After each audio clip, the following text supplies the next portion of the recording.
আসসালামু আলাইকুম প্রিয় দর্শক, অন্য মঞ্চের আলোচনায় আপনাদের সকলকে আমন্ত্রণ জানাচ্ছি। সুপ্রিয় দর্শক শ্রোতা মণ্ডলী, আপনি এই মুহূর্তে আমাকে যে যেখান থেকে দেখছেন এবং পরবর্তীতে ভিডিওটি যে যেখান থেকে দেখবেন, আপনাদের সকলকে জানাই আমি আমার প্রাণঢালা অভিনন্দন এবং শুভেচ্ছা এবং কৃতজ্ঞতা প্রকাশ করি সার্বক্ষণিক আমার পাশে থেকে সহযোগিতা করার জন্য এবং সাবস্ক্রাইব করার জন্য। আপনারা যত বেশি সাবস্ক্রাইব করবেন, লাইক কমেন্টস করবেন, তত বেশি ভিডিওগুলো নতুন নতুন অনেকের কাছে পৌঁছবে, হয়তো ওদের কাজে লাগতে পারে। আর আজকের যে ভিডিওটা, এটা প্লিজ আপনারা সর্বোচ্চ শেয়ার করার চেষ্টা করুন। তাতে হলো যে বিভিন্ন জেলা উপজেলায় যাতে এটা পৌঁছায়, ওরাও যাতে জানতে পারে কি বলা হচ্ছে এই ভিডিওতে। আপনারা ভিডিওর ব্যানার এবং হেডলাইনে দেখছেন যে মিছিলের মহাপরিকল্পনা, শেষ নির্দেশনা কি। আচ্ছা, শেষ নির্দেশনা কি? কিন্তু মিছিলের যে মহাপরিকল্পনা, আসলে একটা মিছিল কিভাবে সফল করতে হয় বা কিভাবে সফল হয়, এটা আমি জানি। আপনারা আমার চেয়ে হাজার গুণ অ্যাডভান্স, আপনারা অনেক বেশি জানেন। ইয়াং ছেলে পেলে, আমাদের ভাই বোনেরা, আপনারা আমাদের চেয়ে 1000 গুণ বেশি জানেন। কিন্তু আমরা যতটুকু জানি বা আমরা যেসব টেকনিক অ্যাপ্লাই করতাম একসময় আমাদের সময়, সেগুলো যদি আপনাদের সাথে একটু শেয়ার করি, আপনারা হয়তো বুঝতে পারবেন যে আসলে কিভাবে কি করে। আমাদের সময় মিছিল হতো আপনার এরশাদ পিরিয়ড, খালেদা জিয়ার পিরিয়ডে, এরপরে আবার খালেদা জিয়ার পিরিয়ডে যেসব মিছিলগুলো বা আমরা মিটিংগুলো করতাম, এইখানে কিন্তু অন্যরকম ছিল। ওই সময়কার আওয়ামী লীগ, ছাত্রলীগ, যুবলীগ এমন একটা জিনিস ছিল, যেটা হচ্ছে যে আমরা মিছিলে নামলে ভাঙচুর, মাইর, ধুই, ক্র্যাকার, ককটেল, ঠুস ঠাস এগুলো ছিলই। এবার আওয়ামী লীগের সময় আওয়ামী লীগ, বিএনপির সময় বিএনপি, যার সময় সে এটা ছিল। মানে এটা এমন একটা জিনিস ছিল, দুধ আর আম দিয়া মিক্স করে ভাত খাওয়া যেরকম, বা দুধ কলার ভাত খাওয়া যেরকম, সেম ওই অবস্থা। মানে আতঙ্ক হবে, মিছিল হবে, ওই এলাকা বন্ধ, মানে সব ভাগতো। এই ছিল তখনকার দিন মিছিল। অবশ্য তখনকার দিন অ্যাগ্রেসিভনেসও ছিল। আর্মিদের এরশাদ পিরিয়ডে সেনাবাহিনী জল কামান দিয়া মারতো, ওইটার মধ্যে একটা রং থাকতো, ওইটা দিয়া মারতো। রাতে পরে যায় চেক করে ধরতো, কারণ ওই যে শার্ট পরে গেছেন সেখানে রং লাগতো, এটা গায়ে লাগে যেতে, এটা উঠতো না, গোসল করলো ধরতে পারতো। ওগুলো এখন নাই, আস্তে ধীরে। এরপরও মিছিলগুলো আমরা কিভাবে করতাম, ধরেন আমরা মিছিল করব 50 জন বা 100 জন মিছিল করব, আমরা সব কিন্তু এক জায়গায় দাঁড়াইতাম না, যে গ্রুপ করে দাঁড়াই ও ভাই আসরে আসরে মাইক বাজারে না। এইখানে 5 জন, ওইখানে 4 জন, ওখানে 2 জন, ওখানে 1 জন। হয়তো আমরা যে 5 জন এইখানে আছি, এই 5 জন জানি যে আমাদের ওই পাশে 2 জন আছে, আবার আরেকজন জানে যে ওই পাশে 4 জন আছে। এইভাবে এইভাবে মানে একটু ছড়াইয়া ছিটিয়া থাকতো। জয় বাংলা স্লোগান একজন দেওয়ার সাথে সাথেই যত আগাইতো ততই দুই সাইড থেকে আমাদের পোলা পাইন ঢুকতো। এর ভিতরে একটা টেকনিক ছিল। সেখানে হচ্ছে যে আমরা হয়তো একজন লুঙ্গি পরা, স্যান্ডো গেঞ্জি মেঞ্জি পরা, মানে একটু বয়স্ক দেখে দাড়ি টাড়ি আছে এরকম লোকরে দিয়ে আমরা করতাম কি, একটা সাইকেল, ভাঙাচুরা সাইকেলের পেছনে বিশাল ইটের বস্তা দিতাম। ইট বলতো গোটা ইট না, ওই যে ভাঙা ইট, আদলা, মানে একটা ইটের তো ওই যে হাতুড়ি দিয়ে মারলে 3-4 একটু সাইজ করা এরকম ইটের একটা বস্তা মুখ বাইন্দা তার হাতে তুলে দেয়। সে খুব কষ্ট করে আস্তে ধীরে চালাইতে, মানে সে এমনভাবে চালাইতে তার চালাইতে কষ্ট হইতেছে।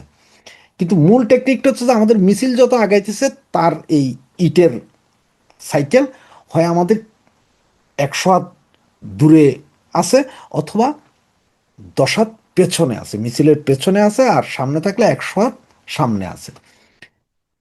কোনো অকারেন্স হচ্ছে, মানে পুলিশ আসছে বা ইয়ে আসছে, তখন করতো কি, ঠিক যখন আসছে তখন হচ্ছে সে সাইকেলটা কাইট করে পড়ে গেছে গা, পড়ে গেছে, অথবা একটু দাঁড়ায় মুখ খুলে দিয়েছে যাতে পাথরগুলো পড়ে যায়। তো পাথর রাস্তায় পড়া মানে বুঝেন, আমরা যারা মিছিল আসছে তারা বুঝে গেলাম সিগন্যাল বাজে সামনে বিপদ আছে, ওইখান থেকে ওই পাথর সবাই হাতে হাতে।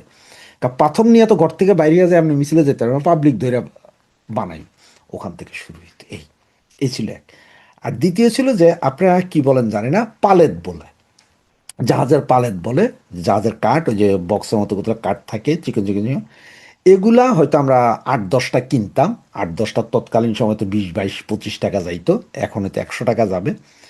এই পালেতের ওই যে কাঠ, এই কাঠগুলারে মিলে নিয়ে এক একটারে মাঝখান দিয়ে 1 টুকরা আর বীজখান দিয়ে 1 টুকরা, মানে একটা কাঠে 4 টুকরা হয়ে যেত। এগুলো ওই সেম সিস্টেম হয় সাইকেলে বা কারো রিক্সা মিক্সায় তুলে দিতাম। তো ওদেরও ধরলে কেউ, আরে ভাই আমি তো আমার ঘরের কাজের জন্য নিতেছি, কেউ বুঝার উপায় আছে যে এগুলো কি জন্য। সেম সিস্টেম, সেম হয় 100 হাত সামনে বা 10 হাত পেছনে। কোনো অকারেন্স দেখছে, সাথে সাথে ওইখান থেকে এই কার্ডগুলো টান দিয়ে নিয়ে যার যার হাতে একটা। এই ছিল আমাদের টেকনিক। আর বিএনপির বিরুদ্ধে আন্দোলন হয়েছে বা এরশাদ পিরিয়ডে জাতীয় ছাত্র সমাজ ছিল, তাদের বিরুদ্ধে আন্দোলন, তখনও সেম টেকনিক হইতো। ওরা ধরেন 10, 15, 20 জন আসতেছে, আমরা হয়তো 20, 25 জন আছি, আমরা ভয়ে কিন্তু ভাগতাম না, ওই কাঠ বা ওই ইট শুরু হয়ে যেত। এ হচ্ছে যে মিছিলের টেকনিক। কারণ হচ্ছে আপনি দেখেন যে গত কয়েকদিন আগে আমাদের একটা মিছিল থেকে একজন মহিলাকে নিয়ে গেছে, সেখানে আমরা 50, 60 জন ছিলাম, সবাই ভয়ে পালাই গেছি। এই ভয়ে পালাই না যায় যদি ওইখানে দাঁড়িয়ে থেকে ওই বেটারে ধোলাই দিতাম, আমরা 2, 4, 10 জনে মহিলা ছাড়া পাইতো। ঠিক আছে, আপনি যখনই প্রতিরোধ করে 2, 1টা বাড়ি দিবেন, তখনই দেখবেন যে এরপর আর সাহস করে কেউ নামবে না, কারণ সবার মনে ওরে বাবা এরাও পিটবে তো। কারণ আপনি যেমন প্রস্তুতি নিয়ে একটা মিছিলে নামবেন, ওরা মিছিল প্রতিহত করার জন্য অত প্রস্তুতি নেই। আর রাস্তার আশপাশের মানুষ ওইভাবে আসে না। কখন আসে জানেন? আপনি একটা জিনিস দেখেন, একটা চোর ধরছেন, চোর ধইরা যখন চোরেরা 2, 4 জনের পিটাইতেছেন, তখন দেখছেন যে রাস্তা থেকে আরো 100 জন এসে মহাবীর পুরুষ। কিন্তু ওই জায়গায় যদি একটা চোর ধরতে গেছেন আর এই চোর একটা খুর বাইর করে রয়েছে হাতে, কোনো শালায় আর যায় না, সব শালায় কাজে না থাক বাধ্য, সেফ সাইড। তো এটা হচ্ছে যে মিছিলের টেকনিক, যে আপনার কাছে যদি টেকনিক ভালো থাকে, আপনি সামনের এগুলোর প্রতিহত করেন। পুলিশ আপনার সামনে যখন দেখবে যে আপনার হাতে লাঠি আছে বা পাথর আছে, পুলিশ আসবে না, কারণ পুলিশ পিছপা দেয়। পুলিশ এটা সারা জীবন। আর এখনকার পুলিশের কাছে তো আরো অবস্থা খারাপ, কারণ তারা মাইর খাইতে খাইতে এমন অবস্থা গেছে, তারা এখনো যে 50 জন দেখলে তাদের কলিজার ধরফরায়। কিছুদিন আগে একটা মিছিল দেখছেন, পুলিশের গাড়ির সামনে দিয়ে মিছিল করতে পুলিশ সরে যাচ্ছে, কারণ পুলিশ জানে যে মারামারি করলে মারামারি হবে। তো মিছিলের করতে হলে ভাই সাহস নিয়ে করতে হবে। আর যদি সাহস না থাকে, যে ভাই সাহস নাই, তাহলে আমি বলবো যে আপনার রাস্তার পাশে দাঁড়ায় থেকে তালি দেন। আর এমন প্লেসগুলোতে মিছিল করেন যেগুলো আসলে ব্যস্ততম এরিয়া, প্রচুর লোক সমাগম আছে, আপনি হাওয়া হয়ে যেতে পারবেন কয়েক সেকেন্ডের ভিতরে। শার্টের উপর দিয়ে একটা, গেঞ্জির উপর দিয়ে একটা শার্ট পরেন, মিছিল শেষ, জাস্ট শার্টটা খুলে কোমরে বাঁধা ফেলেন, আপনার গেঞ্জি কেউ চিনবে না যে আপনি কে। এইভাবে যদি আগাইতে পারেন, তাহলে মিছিলগুলো সঠিকভাবে কাজ করবে। যেমন আপনার এই 74 জেলায় 74টা 80টা 90টা এগুলো মিছিল যেগুলো হচ্ছে, যে মেয়েরা নেমে আসতেছে, এগুলো কিন্তু একটা সাহসের বিষয়, এই যে নেমে আসতেছে। কিন্তু মিছিলগুলো করতে হবে ওইভাবে যে আপনাকে আপনার প্রস্তুতি নিতে হবে, কিন্তু আপনার প্রস্তুতি যেটা নেবেন সেটা আপনার সাথে মিছিলে না। আপনার প্রস্তুতির জিনিসপত্র যা যা আছে, হয় আপনার থেকে 100 ফিট দূরে থাকবে, না আপনার থেকে 2 ফিট 5 ফিট দূরে থাকবে। তার মানে যদি আপনার পেছনে থাকে, তাইলে আপনার সামনে থেকে প্রতিরোধ আসলে আপনি একটু পিছনে যায় ওই জিনিসপত্র নিয়ে বাধা দিবেন। আর যদি সামনে থাকে তাহলে তো সে কইতে পারবে। আপনার মিছিল যত সামনে যাবে, ও দেখতেছে, ও তখন ওইখানেই ফেলে দিবে, ওইখান থেকে আপনাদের নিয়ে। কিন্তু এখন আপনারা যদি দেখেন যে 20 জন আসতে হই হই হই করে, আর আপনারা 50 জন পই পই পই পই করে আপনারা ভেঙে গেছেন, ভাই হবে না, ওইভাবে আন্দোলন হবে না। সুতরাং যা করার করতে হবে ওইভাবে। আপনার একটা জিনিস খেয়াল করছেন, নেত্রী গত 1 সপ্তাহ আগে যা যা বলেছে, এরপরে এখন চুপ। এইটা কিন্তু ওদের মনের ভিতরে প্রচণ্ড ভয় ঢুকাই দিছে। কাদের?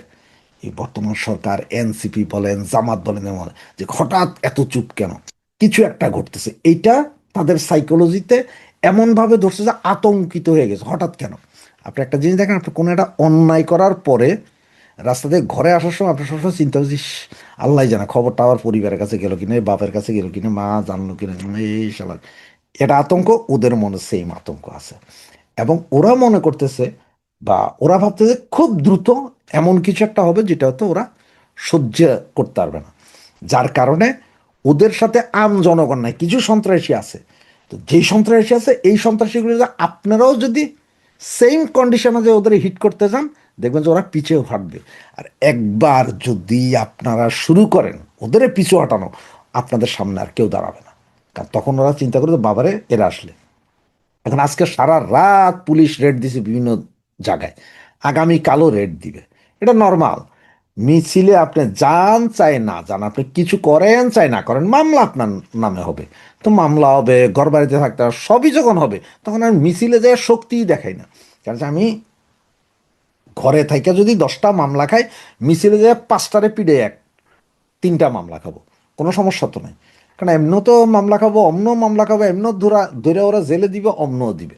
তো একবার সাহস দেখান যে 23শে জুনের যে প্রতিষ্ঠাবার্ষিকী, সেদিন আপনি চিন্তা করে যান যে আপনার শান্তিপূর্ণ মিছিল করবেন, কিন্তু আপনার মিছিলে যদি কেউ ঠেকাইতে আসে, তাদের আপনি চরম ঠেকানি দিবেন। আর এই প্যাদানি, এই ঠেকানিটি হচ্ছে যে চূড়ান্ত নির্দেশনা। এটা একবার শুরু করার পরে দেখবেন যে বাকি আপনার সামনে টোটাল ক্লিয়ার, সব ক্লিয়ার হয়ে যাবে, আস্তে আস্তে ক্লিয়ার। কারণ হচ্ছে কি জানেন, ওই যে লাতকা ভূত বাতমে নেহি মানতা, যখন একবার শক্তি দেখাই দিবেন তখন ভয় পাবে। এরশাদ বিরোধী আন্দোলন, খালেদা বিরোধী আন্দোলন, বিএনপি বিরোধী আন্দোলন আওয়ামী লীগের ভয় পেত, কারণ ওরা জানতো যে আওয়ামী লীগের পোলা পাইন বাবারে বাবা সব ছেড়ে দিব, কিন্তু মায়ের দেওয়া ছাড়বো না, মারবই। আওয়ামী লীগের পোলা প্যান্ডে একটারে মারবেন, হেরা এসে আবার 10টারে মারবো। সেকেন্ডের ভিতরে রাস্তা ছাড়তো না, পিটাপিটি চলে, এই পাড়া থেকে ওই পাড়া, ওই পাড়া থেকে ওই পাড়া, চলতোই মারামারি। এই মারামারি থামতো না। সেটি হচ্ছে যে মূল কাহিনী, মানে শক্তি প্রদর্শন করলেই আপনাকে ওরা ভয় পাইতে শুরু করবে এবং তারা চিন্তা করবে। কারণ হচ্ছে ওরা এখন যেগুলো বলছে, যারে কি করতে পারবে, আওয়ামী লীগ নামতে পারবে না, 32 ভাঙ্গা দিয়েছি, শেখ হাসিনারে উঠাই দিছি, ওই করছি সেই করছি, এরা সাহসই নেই। একবার সাহস দেখান, একটা বার সাহস দেখান, ফল হাতে নাতে পাবেন। দেখতে থাকেন। জয় বাংলা, জয় বঙ্গবন্ধু।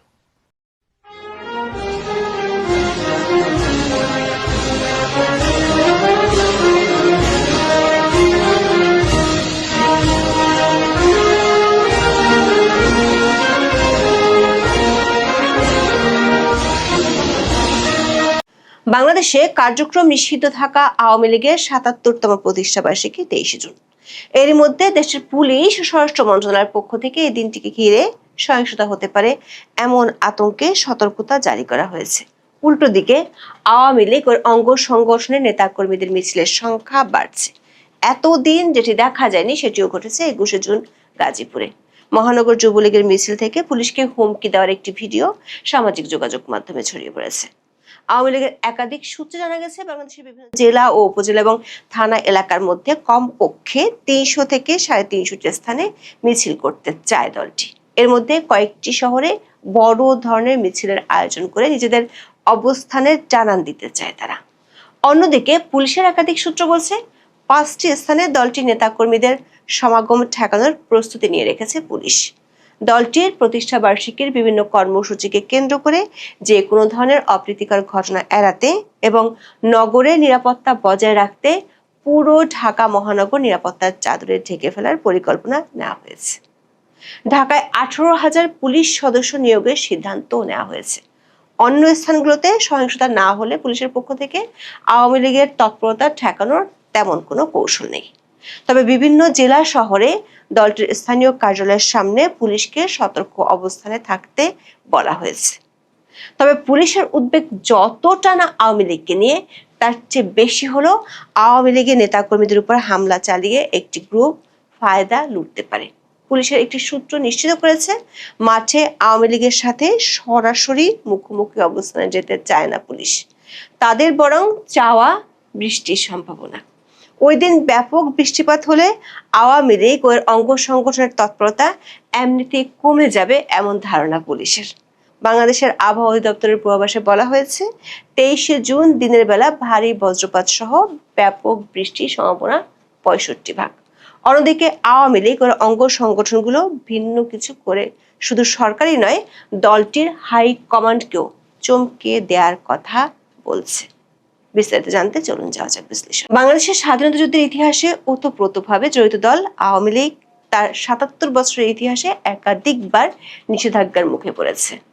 আওয়ামী লীগ প্রতিষ্ঠিত হয় ১৯৪৯ সালে পূর্ব পাকিস্তান আওয়ামী মুসলিম লীগ হিসেবে। পরে ১৯৫৫ সালে নাম পরিবর্তন করে রাখা হয় আওয়ামী লীগ। প্রতিষ্ঠার ১ দশক পূরণের আগে দলটির উপর প্রথম বড় ধাক্কা ১৯৫৮ সালে। তখন পাকিস্তানে সামরিক শাসন জারি হয়। সে সময় আওয়ামী লীগের রাজনৈতিক কার্যক্রম ও সভা সমাবেশ কঠোরভাবে দমন করায় দলটি অনেকটা নিষ্ক্রিয় হয়ে পড়েছিল। সেই সাথে আওয়ামী লীগের শীর্ষ নেতৃবৃন্দ যেমন হোসেন শহীদ সোহরাওয়ার্দী ও বঙ্গবন্ধু শেখ মুজিবুর রহমান সহ অনেককে গ্রেপ্তার করা হয় এবং ১৯৬৩ সাল পর্যন্ত তাদের আটক ও নজরদারির মধ্যে রাখা হয়। পরে বঙ্গবন্ধু শেখ মুজিবুর রহমান ও তাজউদ্দিন আহমেদ সহ তরুণ নেতারা আওয়ামী লীগকে নতুনভাবে সংগঠিত করেন এবং ১৯৬৬ সালে ৬ দফা দাবি উত্থাপন করেন, যা পূর্ব পাকিস্তানের স্বায়ত্তশাসনের জন্য একটি গুরুত্বপূর্ণ পদক্ষেপ ছিল। এই ৬ দফার দাবিকে ঘিরে ১৯৬৬ থেকে ১৯৬৯ সাল পর্যন্ত দলটি নানাভাবে দমনপীড়নের মুখে পড়েছিল। দ্বিতীয় দফা 1971 সালের 26শে মার্চ পাকিস্তানের তৎকালীন প্রেসিডেন্ট ইয়াহিয়া খান জাতির উদ্দেশ্যে ভাষণে আওয়ামী লীগকে রাষ্ট্রদ্রোহী ঘোষণা করে সম্পূর্ণ নিষিদ্ধ করেন। এই ঘোষণার সাথে সাথে আওয়ামী লীগের নেতাদের বিরুদ্ধে তখন গ্রেপ্তারি পরোয়ানা জারি করা হয়। ইতিহাসবিদরা মনে করেন এই নিষেধাজ্ঞা বাংলাদেশের স্বাধীনতা আন্দোলনের একটি গুরুত্বপূর্ণ মোড় ছিল। যুদ্ধ চলাকালীন বঙ্গবন্ধু শেখ মুজিবুর রহমান পাকিস্তানের কারাগারে থাকলেও তাজউদ্দিন আহমেদ, সৈয়দ নজরুল ইসলাম, ক্যাপ্টেন মনসুর আলী সহ দলটির সিনিয়র নেতারা 10 এপ্রিল ভারতের আগরতলায় মুজিবনগর সরকার গঠন করেন। এই সরকার মূলত আওয়ামী লীগের নেতৃত্বাধীন সরকারই ছিল। এরপর ডিসেম্বরে পাকিস্তানি সেনাবাহিনী আত্মসমর্পণের পর আওয়ামী লীগের নেতারা ঢাকায় আসতে শুরু করেন। 1975 সালের 15ই আগস্ট বঙ্গবন্ধুকে সপরিবারে হত্যা করা হলে বাংলাদেশ আওয়ামী লীগ একটি গভীর রাজনৈতিক সংকটে পড়ে, যার ফলে দলটি কার্যত নিষ্ক্রিয় হয়ে যায়। এই হত্যাকাণ্ডের পর একই বছরের নভেম্বরে সেনা সমর্থিত খন্দকার মোশতাক আহমেদ রাষ্ট্রপতি হলে আওয়ামী লীগ রাজনৈতিকভাবে কোণঠাসা হয়ে পড়েছিল। সে সময় দলটির অনেক নেতা গ্রেপ্তার বা গৃহবন্দী হন, যার কারণে কার্যত বিপর্যস্ত হয়ে যায়। যেমনটা দেখা গিয়েছিল 2024 সালের 5ই আগস্ট ইউনূস প্রধান উপদেষ্টার দায়িত্ব নেওয়ার পর। 15ই আগস্ট হত্যাকাণ্ডের সময় শেখ হাসিনা ও শেখ রেহানা বিদেশে থাকায় প্রাণে বেঁচে যান। এরপর 1981 সালের 17ই মে শেখ হাসিনা দেশে ফিরে আসেন। শেখ হাসিনার নেতৃত্বে আওয়ামী লীগ 1982 সালের এরশাদ সমর্থিত সামরিক শাসনের বিরুদ্ধে গণতান্ত্রিক আন্দোলনে যুক্ত ছিল।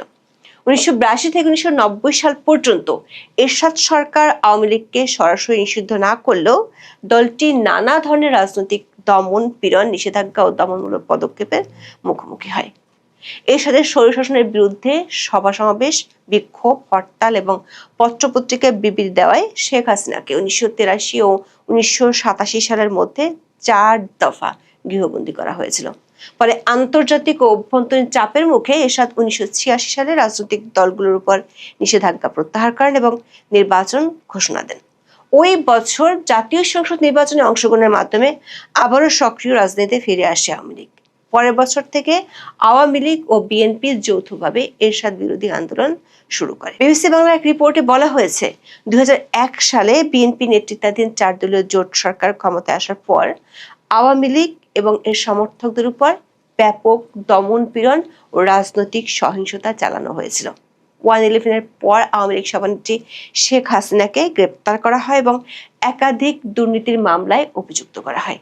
সেনা সমর্থিত তত্ত্বাবধায়ক সরকার -2 নীতির মাধ্যমে আওয়ামী লীগ নেত্রী শেখ হাসিনা ও বিএনপি নেত্রী খালেদা জিয়াকে রাজনীতি থেকে সরিয়ে দেওয়ার চেষ্টা করেছিল তখন। তবে 2008 সালের নির্বাচনে বিজয়ের মাধ্যমে আবারও রাজনীতিতে সক্রিয় হয়ে ওঠে আওয়ামী লীগ। এরপর দীর্ঘ 15 বছর শাসন করে দলটি। কিন্তু 2024 সালের 5ই আগস্টের পর থেকে অতীতের যে কোনো সময়ের তুলনায় এবার আওয়ামী লীগ ভিন্ন এক পরিস্থিতিতে পড়েছে। বিশ্লেষকরা বলছেন 15 বছরের শাসনামলে এই রাজনৈতিক দলটি 3টি বিতর্কিত নির্বাচন আয়োজন, বিরোধী মত দমন, দলীয়করণ, ব্যাপক দুর্নীতির অভিযোগের মুখে পড়েছে। তবে আওয়ামী লীগের এই 15 বছরের শাসনামলে ব্যাপকভাবে উন্নয়নের কথাও আন্তর্জাতিক বিভিন্ন সংস্থার রিপোর্টে উঠে এসেছে। দলটির পক্ষ থেকে অভিযোগ করা হয় এই উন্নয়নের ধারা নস্যাৎ করতে দলটিকে ষড়যন্ত্র করে ক্ষমতা থেকে সরানো হয়েছে। এর মধ্যে 2025 সালের 10ই মে ইউনূসের অন্তর্বর্তী সরকার আওয়ামী লীগের কার্যক্রম নিষিদ্ধ করে। নির্বাচন কমিশন দলটির নিবন্ধন স্থগিত করায় তারা বিগত সংসদ নির্বাচনে অংশ নিতে পারেনি। বিএনপি নির্বাচনে জয়লাভ করার পর ইউনূসের সিদ্ধান্তকে বহাল রাখে গত প্রায় 2 বছর ধরে দলটির অনেক নেতাকর্মী গ্রেপ্তার হয়েছেন, অনেকে দেশ ছাড়তে বাধ্য হয়েছেন, অনেকে নানামুখী নির্যাতনের শিকার হয়ে মারা গেছেন। তবে দলটির সভানেত্রী শেখ হাসিনা দেশে ফেরার ঘোষণা দেওয়ার পর থেকে বাংলাদেশে আওয়ামী লীগ ও অঙ্গ সংগঠনগুলোর তৎপরতা ব্যাপক আকারে বেড়েছে। পুলিশের প্রতিবেদন অনুযায়ী এতটাই বেড়েছে যে স্বাভাবিক পুলিশি তৎপরতা দিয়ে আওয়ামী লীগের কার্যক্রম ঠেকানো প্রায় অসম্ভব হয়ে পড়েছে। দলটির একাধিক জ্যেষ্ঠ নেতার দাবি, আওয়ামী লীগ তাদের ইতিহাসে একাধিকবার নিষেধাজ্ঞা ও সংকটে পড়েও রাজনীতির মূলধারায় ফিরে এসেছে। গত 2 বছরে আওয়ামী লীগের জনভিত্তির বাস্তবতা প্রমাণিত হয়ে গেছে। এমন পরিস্থিতিতে তারা 77তম প্রতিষ্ঠা বার্ষিকীতে নিজেদের শক্তির জানান দিতে চায়। আওয়ামী লীগ যে দিবসটিকে ঘিরে ব্যাপক শোডাউন করতে চায় সে তথ্য পুলিশ ও গোয়েন্দা রিপোর্টে উঠে এসেছে। প্রথমে পুলিশ, তারপর বাংলাদেশের স্বরাষ্ট্রমন্ত্রী সালাউদ্দিন আহমেদের বক্তব্যে 23শে জুন আওয়ামী লীগের প্রতিষ্ঠাবার্ষিকী উপলক্ষে পুলিশকে যে বিশেষভাবে সতর্ক থাকার নির্দেশ দেওয়া হয়েছে সেটি উঠে এসেছে। গত 18ই জুন পুলিশ সদর দপ্তর থেকে এই বিষয়ে একটি জরুরি বার্তা পাঠানো হয়। এতে সারা দেশের পুলিশ সদস্যদের প্রয়োজনীয় সতর্কতার পাশাপাশি নিরাপত্তামূলক ব্যবস্থা নেয়ার নির্দেশনা দেওয়া হয়েছে। ডিআইজি কামরুল হাসানের সই করা ওই চিঠিতে পুলিশ সুপারদের আইন শৃঙ্খলা পরিস্থিতি নিয়ন্ত্রণে রাখার নির্দেশ দেওয়া হয়েছে। অন্যদিকে পুলিশের সতর্কবার্তাকে চ্যালেঞ্জ হিসেবে নিয়েছেন আওয়ামী লীগের নেতাকর্মীরা। 23 জুন সামনে রেখে দেশে ও বিদেশে একাধিক বৈঠক হয়েছে। এসব বৈঠকে কর্মী সমর্থকদের সক্রিয় করার উপর জোর দেওয়া হয়। গত 2 দিনে দলটির বেশ কয়েকটি বৈঠকে নেওয়া পরিকল্পনা অনুযায়ী আওয়ামী লীগের অঙ্গ সংগঠনগুলো 23শে জুন কমপক্ষে 300 থেকে 350টি মিছিল করতে চায়। একের পর এক মিছিলের ভিডিও দিয়ে সামাজিক মাধ্যমে বড় ধরনের শোডাউন করতে চায়।